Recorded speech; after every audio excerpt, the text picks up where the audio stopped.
성기둥과 불기둥에 대한 말씀을 같이 나누고자 합니다.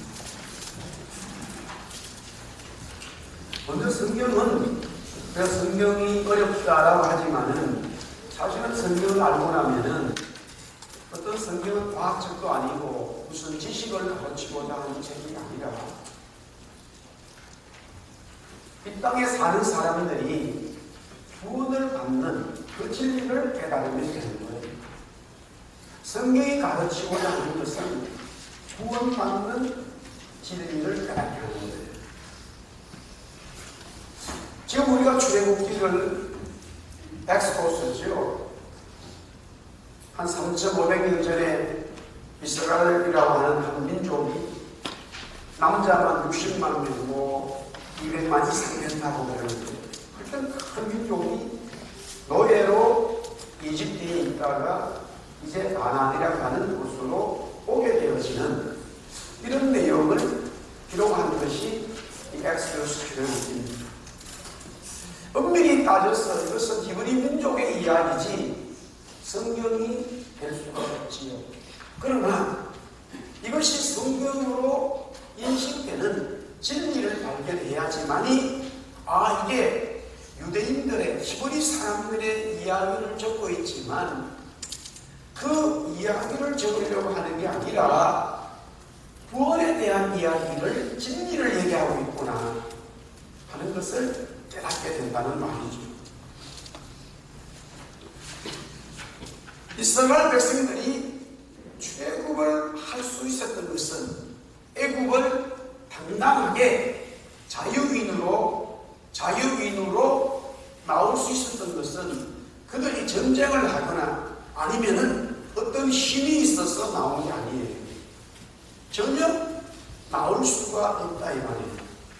그런데 어떻게 그들이 나왔느냐? 성경은 말하기를 야훼 하나님께서 도우시고 역사하셨다.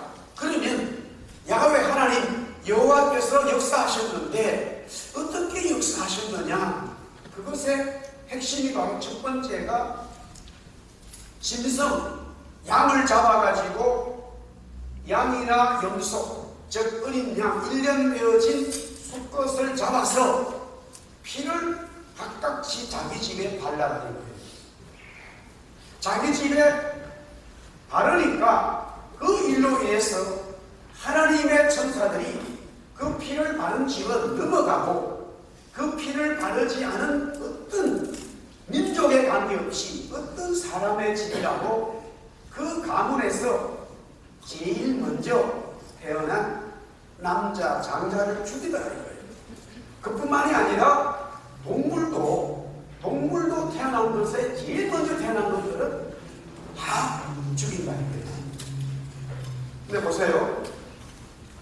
사람은 그래도 누가 먼저 태어났다는 걸 알지만 동물들은요, 성장하고 나면은 어느 게 엄마인지 어느 게 아빠인지 어느 게 형인지 알 수가 없어요. 옛날에 우리나라에 여러분들 여기서 공부하는 잘 모르는 역사지만 고려시대라고 하는 나라에 나이가 들면은 어른을 부모님이라고 산에 갖다 버렸어요. 그런 시대가 있었어. 그런데 북쪽에서 다른 나라가 쳐들어왔어요. 그런데 그때에 수수께끼를 낸 거예요. 수수께끼가 있는데 그 중에 하나가 뭐냐면 말 2마리가 있는데 어느 게 엄마고 새끼냐 이거예요. 그걸 골라내라 이거죠. 그래가지고 임금이 아무리 봐도 모르겠거든요. 방을 붙였어요. 그거를 맞추는 사람은 큰 상이 내린다. 아무리 봐도 어느 게 엄마고 어느 게 새끼인지 몰라. 새끼가 다 자랐기 때문에. 만약에 조그마한 망아지 같으면 새끼라고 하지만 이미 큰 말이 되어버렸어요. 그런데 어느 동네에 어머니를 잘 섬기는 아들이 이 나라 법을 어기고 어머니를 산에다 버린 것이 아니라 집에 두면 나라 법에 위촉되니까 벌을 받으니까 방송 물에다가 어머니를 모시고 남들이 보지 않는 시간에 계속 음식을 갖다 줬어요. 그래서 어느 날 가서 어머니한테 지금 나라에 일이 생겼다 그렇게 얘기하니까, 그러면서 그 초대로 나라의 임금이 황제가 이런 문제를 내가지고 아무도 지금 그 문제를 못 푼다고 그러니까 어머니가 많이 대신 노인 어머니가 그랬더니 그거 뭘 고민하냐고, 또 그렇게 쉬운 문제로 냈냐고 이렇게 하는 거예요. 그러니까 아들이 깜짝 놀라고 아유 어머니 무슨 얘기냐고 그러니까 먹을 걸 갖다 주면 엄마하고 새끼 크게 만나요. 아무리 짐승이라도 먹을 걸 주면은 엄마가 먼저 안 먹는 거예요. 어쩌니? 그래가지고 이제 하여튼 아들이 그렇게 그 얘기를 임금한테 했대요. 동물이 어느 자라면 어느 게 새끼인지 엄마인지 몰라요. 그런데 하나님이 창조하셨기 때문에, 하나님이 만드셨기 때문에 정확하게 동물들도 먼저 나옵니다. 그 집안에서 자기 집 주인이 피를 안 받으니까 다 죽는 거야. 같이 죽는 거야. 이런 일이 벌어지니까 이 일로 인해서 이스라엘 사람들이 자유를 얻을 수 있는 기회가 되는 거예요.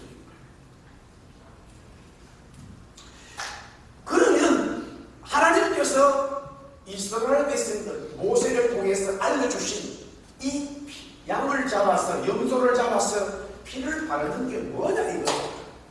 성경은 말하기를 하나님의 아들 그리스도, 장남이죠, 장자지, 하나님의 아들 예수님이 이 땅에서 십자가에 죽으심으로 피를 흘리심으로 모든 사람들이 구원받는다고 하는 이 진리를 구약의 한 사건을 통해서 일시적으로 모델하우스로 보여주셨다는 거예요. 그래서 이스라엘의 애굽 나오는 이야기지만 하나의 그 나라의 역사 공부가 아니라 이 출애굽기 말씀을 통하여 진리를 배운단 말이에요. 예수님을 발견하는 거예요. 예수님의 진리를 알아가는 거예요. 할렐루야. 그것을 믿으면 성경이 보이는 거예요.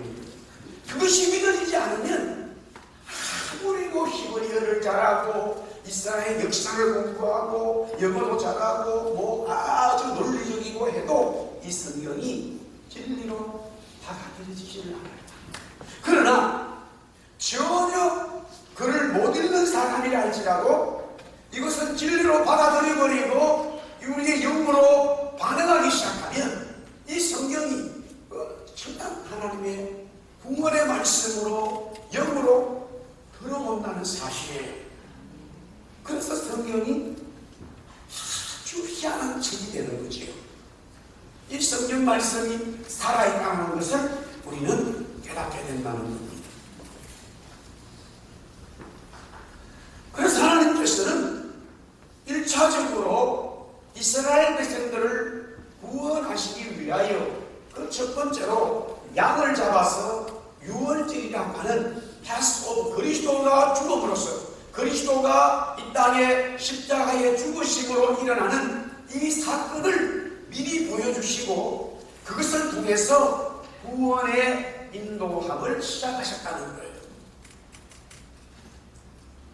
그러면서 두 번째, 하나님께서는 또 어떻게 이스라엘 백성들을 완전하고 완벽하게 가나안까지 구원의 여정을 이루도록 하시기 위하여 어떻게 하나님이 하시느냐. 오늘 읽은 말씀처럼 구름 기둥과 불 기둥으로 역사하신다는 거예요. 여기에 구름 기둥과 불 기둥은 다른 것이 아니라 중동 이 팔레스타인이나 애굽이나 이 중동의 날씨가 낮에는 너무 더우니까 시원한 구름이고 밤에는 온도가 뚝 떨어져서 추우니까 불처럼 해서 이 모든 이스라엘 백성들이 따뜻하도록 보온 장치를 해준 거죠. 그러니까 구름의 역사가 나타나는 거예요. 구름에 대한 이야기예요. 그 구름이 낮에는 뭉게구름으로 태양을 가려주고 밤에는 불처럼 따뜻하게 만들어 주었다는 거예요. 그렇게 하나님은 이스라엘 백성들을 이스라엘 백성들을 첫 번째는 양을 잡아서 구원시키고 두 번째는 구름으로 인도해 주시는 하나님의 구원의 은총을 말씀하고 있어요. 여기에 어린 양을 잡아서 피를 흘려가지고 유설주의 발음으로 구원되는 이 내용은 그리스도를 말씀하고 있는 거예요. 오늘 구름기둥, 불기둥으로 역사하는 이 구름은 성령님 그리스도의 영을 얘기하고 있는. 그런데 중요한 것은 어린 양은 예수님에 대한 이야기인데 그 어린 양 예수님이 반드시 우리가 인식할 수 있는 죽음으로 오셔야 된다는 사실이에요. 그렇기 때문에 그 예수님이 우리가 인식할 수 있는 인간으로 오셔야 된다는 말이지요. 예수님이 아무리 우리를 구원하신다 하더라도 인간으로 오시지 않으면 그 구원은 추상적이고 하늘에 있는 이야기지 이 땅에 이루어지는 구원의 역사는 아닌 거예요.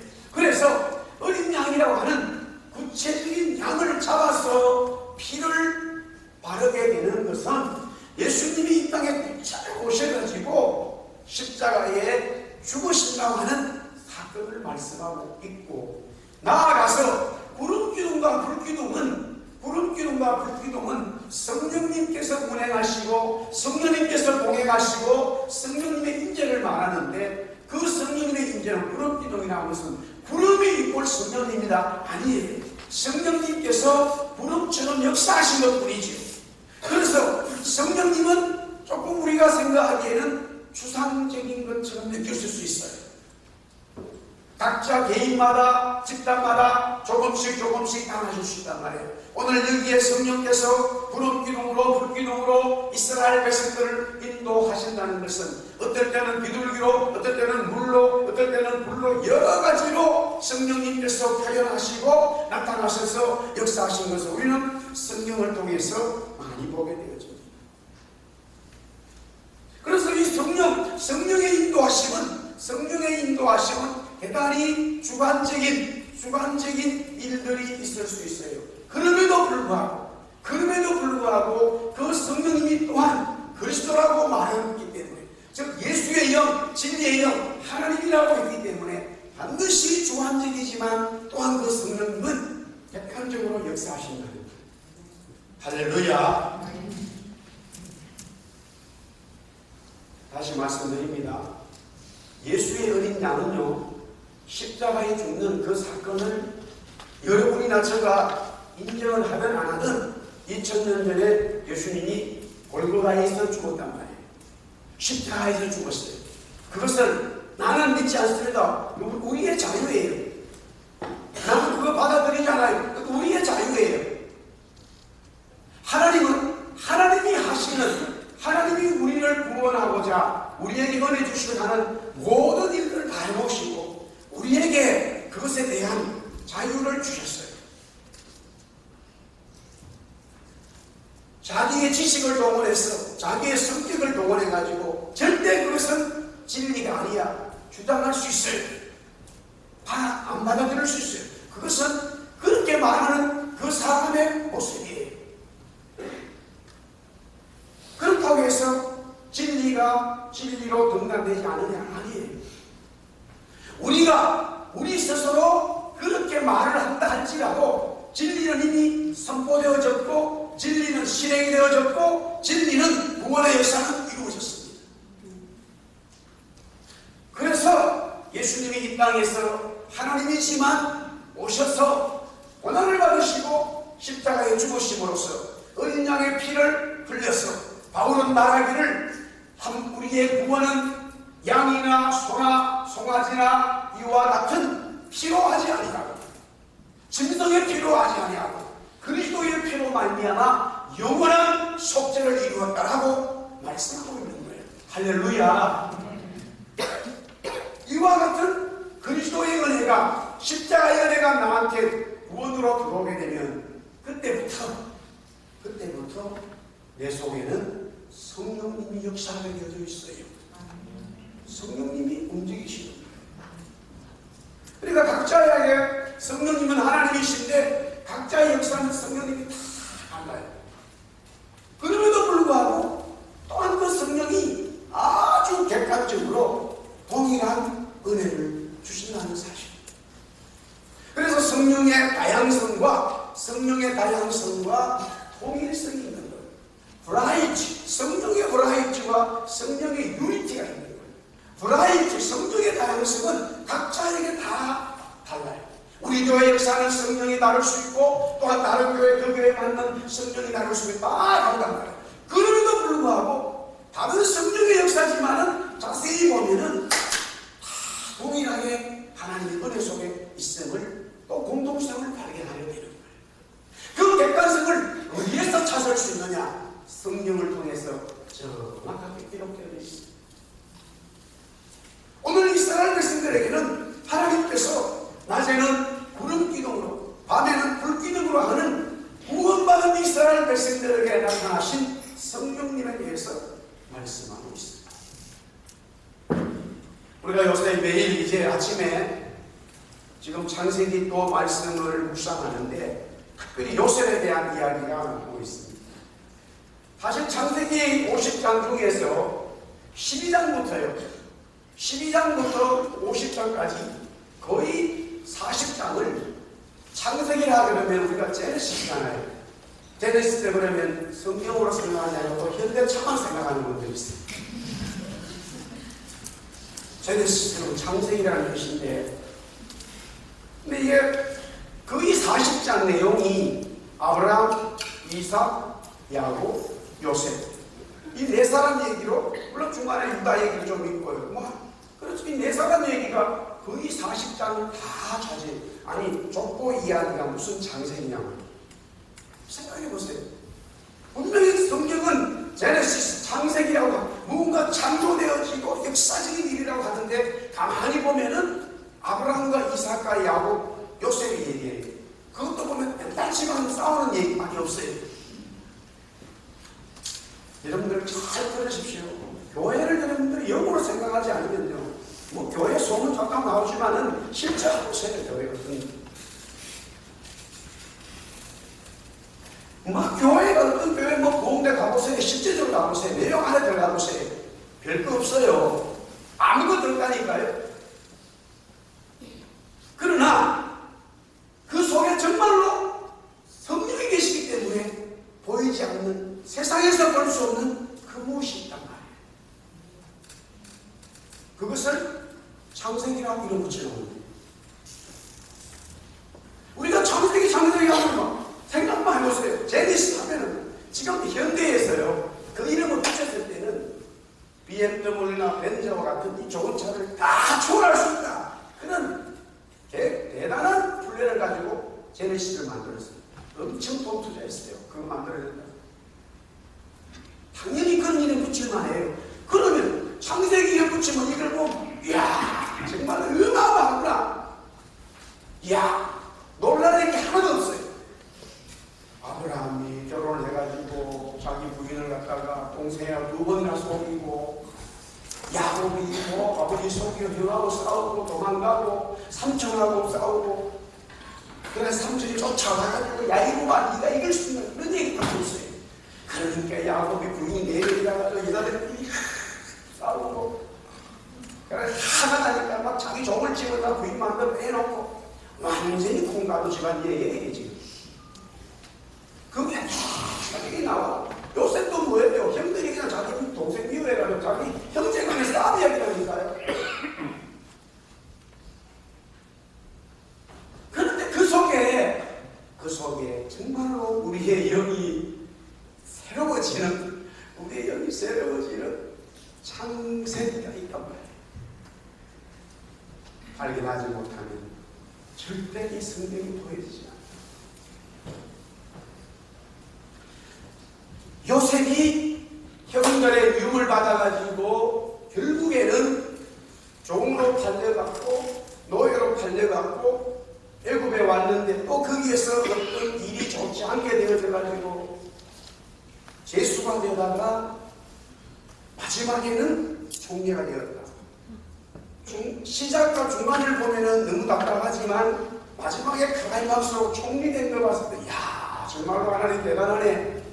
그러면 요셉이 총리된 거라고, 총리되기 때문에 그래, 나도 총리 돼야지, 나도 승도 돼야지, 나도 무슨 복 받아야지. 그것 때문에 창작이냐? 아니란 말이에요. 그것도 아니에요. 그거 성경 가르치는 건 아니에요. 오늘 그 출애굽기 13장, 우리가 읽은 지난주와 오늘의 말씀에서 출애굽기 13장은 두 가지 이야기밖에 없어요. 사실 그것이 성경 전체 이야기인데, 출애굽기 13장의 전반부는 유월절을 통해서 이스라엘 백성들이 구원받은 이야기예요. 후반부는 구원받은 이스라엘 백성들이 이제 가나안 땅으로 가는데 하나님께서 구름기둥과 불기둥을 통해서 인도하고 보호하셨다, 이 내용이에요. 이게 사실은 성경 전체 이야기입니다. 그런 의미에서 먼저 요셉이 총리로 세우기 전에 하나님은 그를 어떻게 하셨느냐? 우리 37장 한번 같이 보세요. 창세기 37장 준비되어 있죠? 23절부터 28절.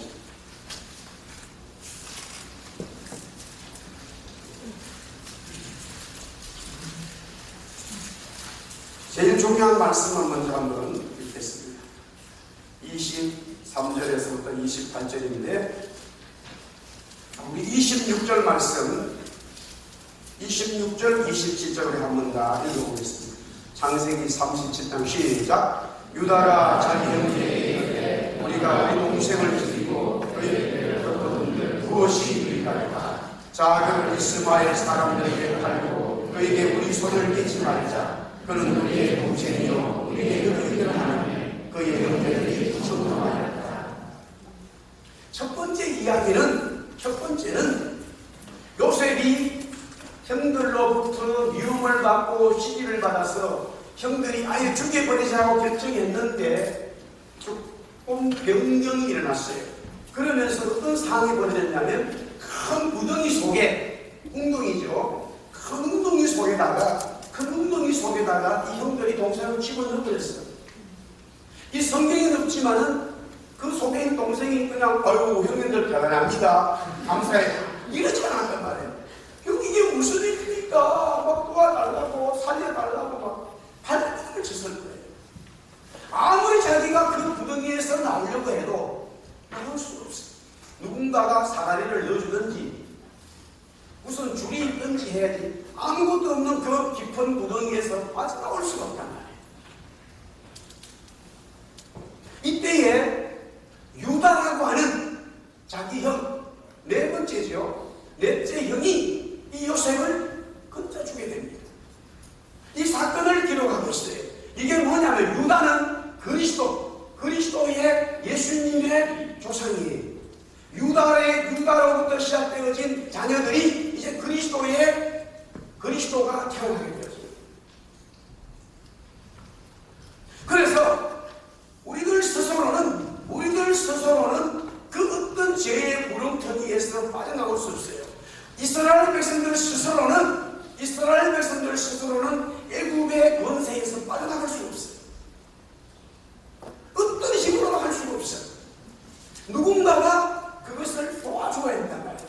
이스라엘 백성들은 하나님이 도와주셨다고 하는 하나님의 신적인 근위를 보여주었지만, 창세기에 나타나 있는 이 요셉은 유다라고 하는 형이 자기 동생을 건져주는 일을 맡게 되었어요. 성경은 똑같이 그 이야기랑 이 이야기나 다 똑같은 이야기를 하고 있는 거예요. 무슨 이야기?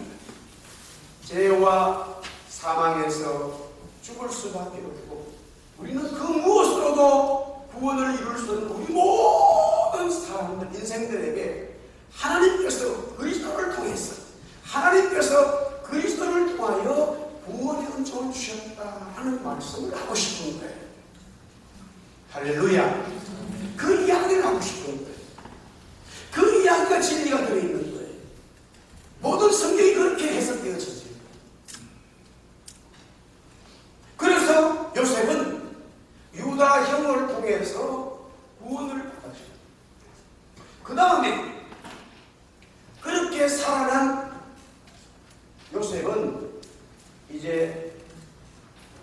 위대한 장사꾼들에 의해서 살리게 되는 거예요.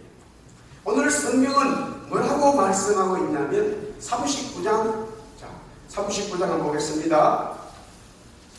2절에서 3절 먼저 읽어보겠어요. 39장 2절에서 3절 우리 한번 다같이 읽습니다. 시작. 여호와께서 요셉과 함께 하심으로 그가 형통한 자가 되어 그의 죄인 영국 사람의 집에 있으니 그의 죄인 여호와께서 그와 함께 하심을 보며 또 여호와께서 그의 범사에 형통하게 하심을 보았다. 39장 마지막 한 번 더 보겠습니다. 23절입니다. 21절부터 다 봐야 되는데 23절만 보겠습니다. 23절 시작. 간수장은 그의 손에 맡긴 것을 무엇이든지 살펴보지 아니하였으니 이는 여호와께서 요셉과 함께 하시니라. 여호와께서 그를 범사에 형통하게 하셨다. 여기서 계속적으로 형통해라는 말이 나와요. 제가 성경만에서 우리가 그 얘기를 했습니다만 주목해 주세요. 요셉이 하나님의 형통하심을 받고 있다. 형통이 뭐예요? 오늘 성경은 하나님께서 계속적으로 요셉에게 형통하게 한다는 거예요. 요셉에게 형통하게 하는데 형통이 뭐냐고요?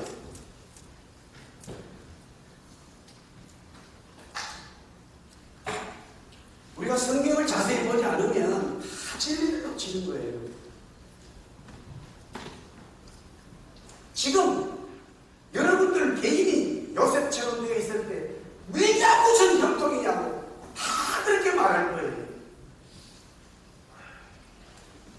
저도 개인적으로 한국에서 생활했고 여기서 또 생활하면서 기미 먹게 하지만 하나같이 이런 일이 왔을 때 전부 다 형통이라고 생각하지 않아요. 다 불통이지. 보세요. 노예로 팔리고 죄수가 된 게 무슨 형통이냐고요. 다 저질자고요. 하나님은 죽었다는 거예요. 하나님은 계시지 않는다는 거예요. 내가 무슨 힘이 나서 내 일이 잘 되어야 뻗어가는 거예요. 그래야 사람들 앞에 보면 자기를 나타내는 거예요. 그런 많은 우리들 속에 다 있어요. 그런데 지금 성경은 말하기를 계속적으로 여호와께서 요셉에게 형통함을 주었다는 거예요. 형통이 뭐냐면 영어로 석세스예요. 석세스로 하나님이 이해하시던 그가 무슨 일을 하든지 하나님께 성공을 했단 말이에요. 아니 그러면 재수가 되는 게 성공이고 선동이고 노예가 되는 게 형이고 그런 게 형통이냐고요? 아니지요. 그러나 성경은 자꾸 형통이라고 말하는데 사실 오늘 본문의 이 성경을 가만히 보면 그것은 형통이 아니라 하나님이 형통으로 주신 것에 대한 증거예요. 아멘? 근데 문제는 그 증거를 보고는 형통이라고 말할 수 있는 사람은 거의 없어요. 자, 그런데 우리가 아는 대로 요셉이 총리가 되어서 그렇구나. 그때부터 사람들은 형통했구나 하고 말하지. 재수가 되어져 있고 감옥에 있고 노예로 팔리고 그래서 요새 아이들이 요셉은 많이 탐망하는 것 같아요. 구멍을 뚫어버려가지고 길을 뚫려. 이게 전부 다 나는 노예라는 뜻이에요. 노예라는 뜻을 가지고 있어요. 옛날에 귀족들이나 왕들이 여자분들이 길을 안 뚫지 않고 이렇게 살짝 이렇게 그냥 달아놨어요. 근데 이 구멍을 푹 뚫어버리면 그건 노예라는 뜻이에요. 나는 스스로 그래서 굉장히 요셉의 삶을 닮아가는 사람들이 많더라고요. 멀리 있지 않아. 한테 많이 있어요, 보니까. 심지어는 여기까지 뚫어볼 수 있어요. 뚫고.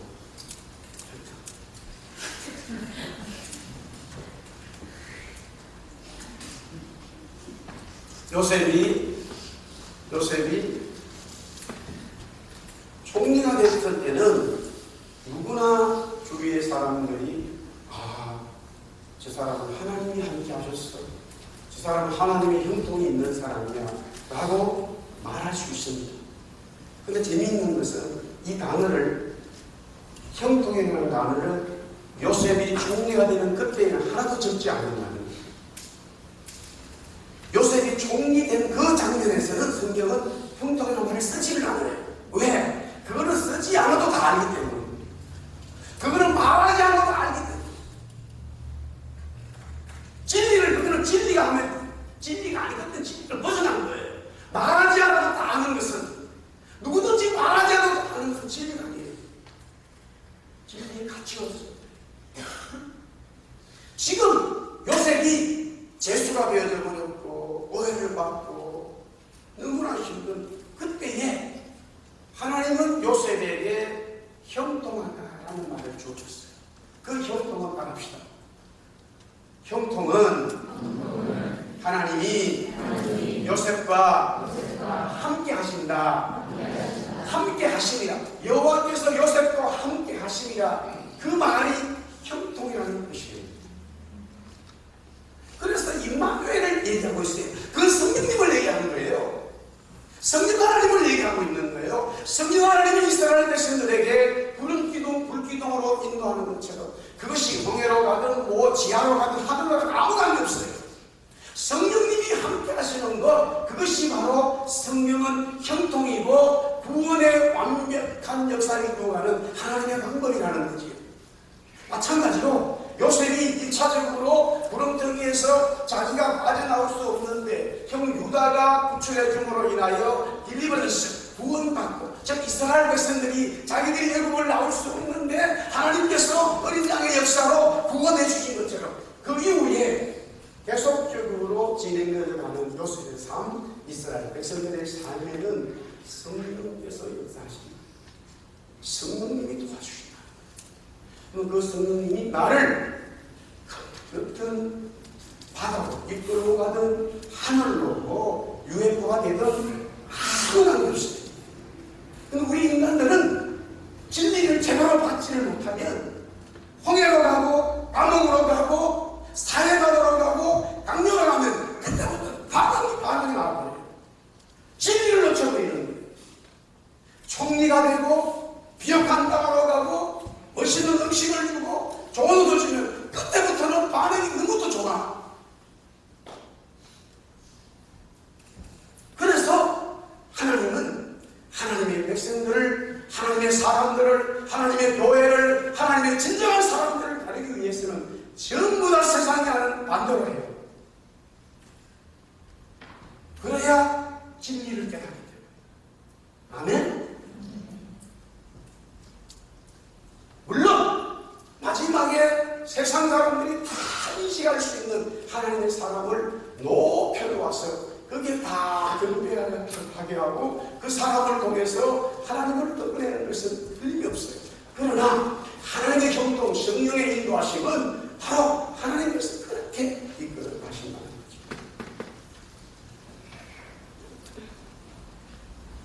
오늘도 여기 본문에 보니까 17절에 보면 13장 17절에 학자들은, 구약 학자들은 그렇게 말합니다. 이집트에서 이 블레셋 지중해를 따라가면 일주일도 걸리지 않는데요. 이 이집트에서 지중해를 따라 가나안으로 간다면은 일주일도 안 걸리고, 지금 두 번째 루트인 이 길을 따라가면 한 달 정도 걸린다고 합니다. 왜 하나님께서는 두 번째 방법을 택했느냐? 하나님의 백성들을 너무 사랑하기 때문에. 제일 하나님의 마음이 어디에 쓰였느냐면요, 17절 말씀을 우리 한번 보세요. 우리 한번 다시 한번 읽어봅시다. 오늘 본문 17절 다 같이 시작. 바로가 백성을 보는 후에 블레셋 사람의 하나님을 가까워지라고 하나님이 그들을 그 길로 인도하지 않으셨으니 이는 하나님이 말씀하기를 이 백성이 전쟁을 하게 되면 마음을 애굽으로 돌아가라 하셨습니다. 전쟁이 일어나면 이미 불평이 일어나고 불평하게 되어지면 그 결과가 어디로 가느냐? 애굽으로 돌아간다. 사랑하는 성도 여러분, 정말 하나님이 우리를 얼마나 사랑하는지 아십니까? 우리가 구원받은 우리들이 다시 제약으로 가는 걸 제일 염려하고 생각하십니다. 여러분이 저와 여러분들이 그리스도를 통해서 구원받았는데 구원받은 하나님의 백성들이 다시 세상으로 가는 것, 재앙으로 가는 것을 가장 하나님이 안타깝게 생각합니다. 한 생명이라도 그렇게 되지 않기를 바라는 마음이 하나님의 마음, 구원 주신 하나님의 마음, 사랑의 마음, 아버지의 마음이다. 그래서 신약에서는 온 열방과 땅끝까지 복음 전하라고 하신 말씀이 그와 같은 영혼들을 이미 구원받은 우리가 그들에게 다가가서 그렇게 살지 마세요, 구원받으세요, 진짜 하나님이 있어요, 우리는 영원한 삶이 있습니다 하고 전달해주고 정배해주기를 바라는 마음이기 때문에 주님이 그렇게 말씀하신 거예요. 사랑하는 성도 여러분, 주님의 형통이 있습니다. 그게 뭡니까? 저와 여러분 교회에 하나님이 함께 하시는 거죠. 그 주님이 함께 하신다는 은혜가 있으면 우리는 형통한 삶이 있어요. 그것이 총리가 되는 것도 형통한 거지만 총리 되기 전에 감옥에 있고 고난이 있고 홍해로 가는 이런 어려움들이 있다 할지라도 하나님 성령께서 구름기둥 불기둥으로 우리와 함께 하시는 그 자체가 우리의 삶의 형통의 은혜라는 말이죠. 형통의 은혜가 넘치기를 주의 이름으로 축복합니다. 우리 한번 옆 사람 인사하겠어요. 하나님이 당신과 함께 하십니다. 우리 다 일어나서 438장 찬송으로 마치겠습니다.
성령님의 구름기둥, 불기둥으로 형통으로 동행하시고 오늘도 감사하고 찬송하는 그 주님의 은혜에 또 너무나 감사해서 주님 말씀대로 순종하며 살기로 결심하고 돌아가는 주의 백성들이 이제부터 영원토록 함께 있을지어다.